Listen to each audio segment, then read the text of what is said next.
Hi, I'm Dr. Fredrick Echols. Welcome to this week's Ask Dr. Echols segment. This week's questions focused on youth sports. AM asked, can you offer an update on youth sports in the city? Have some teams resumed playing since the health department released new guidance last week? And do you expect any other changes in the near future? The City of St. Louis Department of Health values the benefits of sports, but we are also responsible for protecting the health of City of St. Louis residents and our visitors. By implementing guidelines, we will be able to implement a phased approach to safely resuming sports. Currently, inter-squad between different groups and teams, play is only permitted for low-frequency contact sports.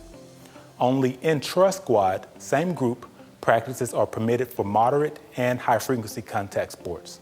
The City of St. Louis Department of Health continues to monitor national guidance related to COVID-19, as well as the local transmission of the virus in the city and the region.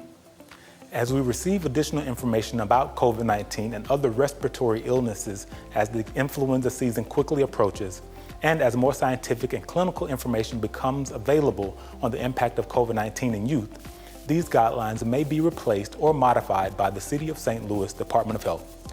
LB asked, can you clarify for me if CYC teams based in the city cannot play games in the county as they normally would during the season?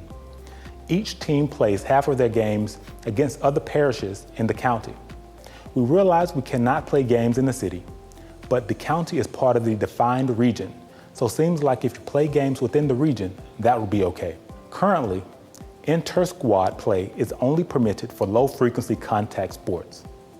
Only intra-squad practices are permitted for moderate and high-frequency contact sports. BN asked, if a participant lives in the city boundaries but is on a club team that is in St. Louis County, which guidelines are they to follow?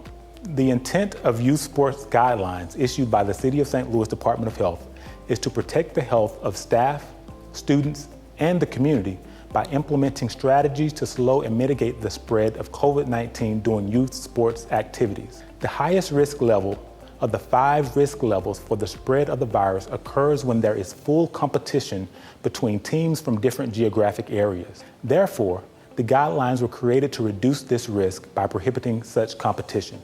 DH asked, why is contact tracing so important in the youth sports guidelines issued by the Department of Health?